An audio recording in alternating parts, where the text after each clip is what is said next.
Hey YouTube, Awesome Writer here. Welcome to my review for, I believe it's episode 33, the conclusion to the two-part Kyoryuger anniversary celebration crossover. And it was a great episode. I gotta say, as you know, if you followed these reviews, I was very apprehensive about this going in as being sick to death of these things and interrupting the main show, especially when King-ohger's been going so well. I was worried about it ruining its great streak.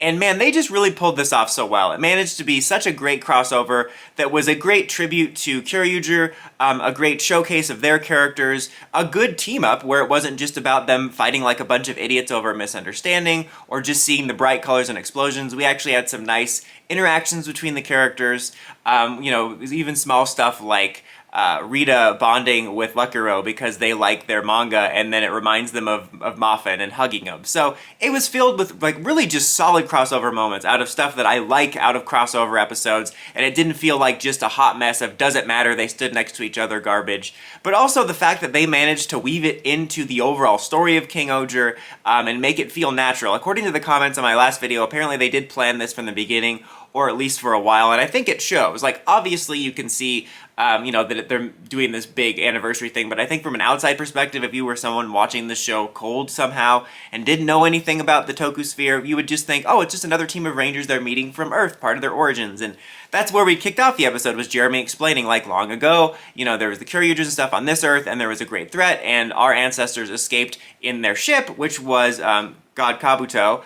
Just really funny, the Cosmic Fury, comparisons, like boyfriend in outer space. But it's just funny that, like, they also had that going to outer space bit and, like, their base or whatever ends up being a ship, which is kind of cool because, like, the ship ends up coming back at the end, so that's how they get their powers back.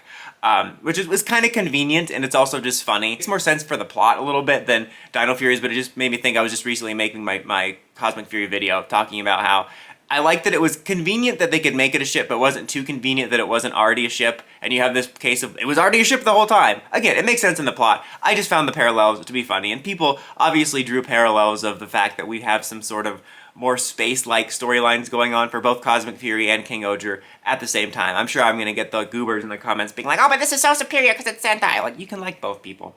Anyway, I just thought that was really cool. The way they tied the mythologies together, I think, enhanced the overall storyline of King-ohger and tied it together in an organic way. And I wanted to take a minute to talk about something that was kind of interesting to me, was I couldn't help but think about last year, or the last 2 years, with Zenkaiger and Dawn Brothers, how when we found out about Dawn Brothers and we were going to continue with Zenkaiser, a variant of him at least, as well as the Gears, I thought we were going to have our first pseudo-sequel series, which is really interesting because outside of these crossovers, all the Sentais are meant to be self-contained so that they can have their own lore and stuff. You don't really have a continuous world like Power Rangers does. I mean, I know it's inconsistent, but you know what I mean. And I was like, that's interesting. I like with Sentai, that's kind of the thing I like about Sentai and PR being different, is that Sentai refreshes every year. But I'm like, actually Sentai doesn't really do this, so this is unique. And I was looking forward to the idea of a more expanded and connected lore, at least for a couple years. And we really didn't get that. After the first maybe dozen episodes in that series, I kind of forgot about the connections and like my questions about them until we got to the end. And it was funny that this gave me more of the feel of what I expected out of that, is these two seasons connecting more and their mythologies connecting and expanding the Sentai lore. And I'm like, and these two are like very disconnected in a lot of ways. Outside of the whole King thing, they're very different in most ways, and they were, obviously far apart airing-wise. So I thought it was funny that the feel I got from this episode, feeling like a shared universe mythology, was something I wanted from the Zenkaiger Dawn Brothers thing, and it's funny that I got it from this. Also, now back to the actual episode. Now back to our show. Hey, maybe this has been answered or clarified before and I just wasn't thinking about it or forgot, but they did bring up that the reason Jeremy was able to verify this is that it was his father, his ancestor that was a human, that drew like the glyphs and stuff.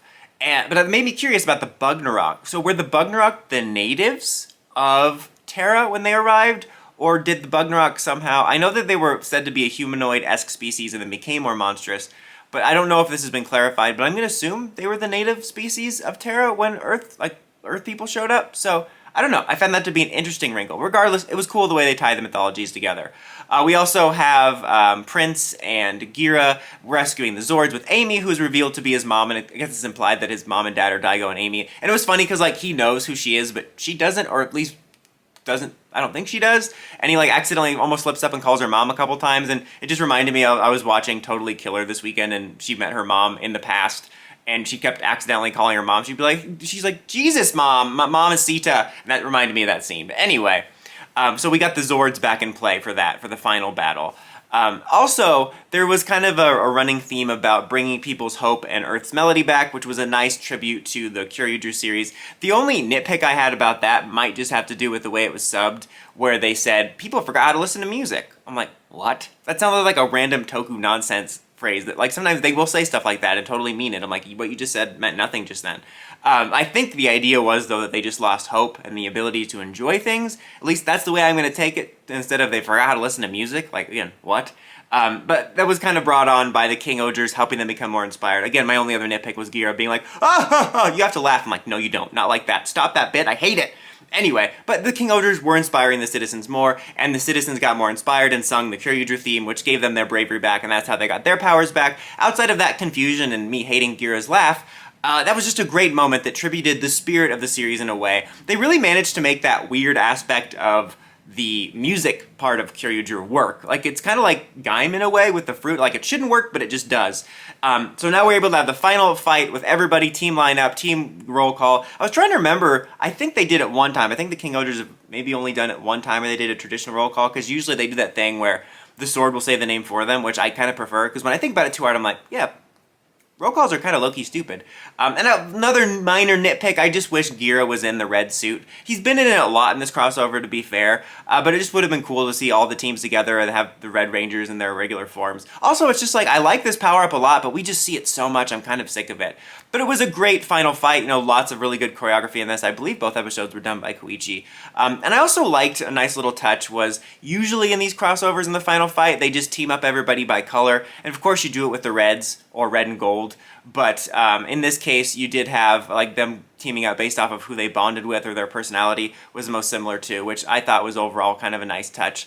And then you do have the final mecha fight, which was CG, which was a little disappointing, but I'm going to assume the Kyoryuger suit was just degraded. They did use a couple, it seems like legacy shots of it to, I mean, they did definitely for the transformation to sort of give it a tangibility, but it was still cool nonetheless to see. And then we send our characters, they're headed back home, and they do mention that, like, the fight's still ongoing, though, for the Kyoryugers. You'd be shocked if we didn't see Prince again, who I do find it funny he's called King Kyoryuger, but his name is Prince. I know, I get it's differentiated, but it's just funny. But I would be shocked if we didn't see him again. I get a feeling he'll pop up at least one more time. It definitely leaves that storyline open, so, I mean, I don't think we'll see the rest of the Kyoryugers in the series again. I think some of them got their rap flowers or whatever. But again, I wouldn't be shocked to see Prince again in this, since he's not like a veteran Sentai actor and he's kind of cast for this. But I also wouldn't necessarily be surprised if they followed up on this in some sort of special. We don't never see Daigo, we hear his voice again. But maybe there's hope for a V-Cinema or a continued thing. I wouldn't be mad about it. But yeah, this was overall really good, though. I had those minor little nitpicks I brought up a couple times, but most of it was stupid stuff, like I'm tired of using the gold armor, but that's superficial stuff. I'm going to give this one, actually, the rare 5 out of 5, solely because I thought it was a great episode that took me by surprise. Like, all odds were stacked against me liking this or not, and they managed to pull it off in a way that managed to, like I said at the beginning, just to circle back to, to state my thesis statement, is like it managed to be a great team-up that paid tribute to the series for its anniversary, but it didn't get in the way of King-ohger. In fact, it enhanced the story and mythology, and it looks like it's going to have a really interesting setup for when they get back of this whole, like, oh my god, the king's left you angle. So, what do you guys think of the crossover? Let me know in the comments as always. Until next time, don't forget to like, comment, subscribe, and climb the steps and ring that bell so you get notifications for my videos. Awesome Writer, signing out.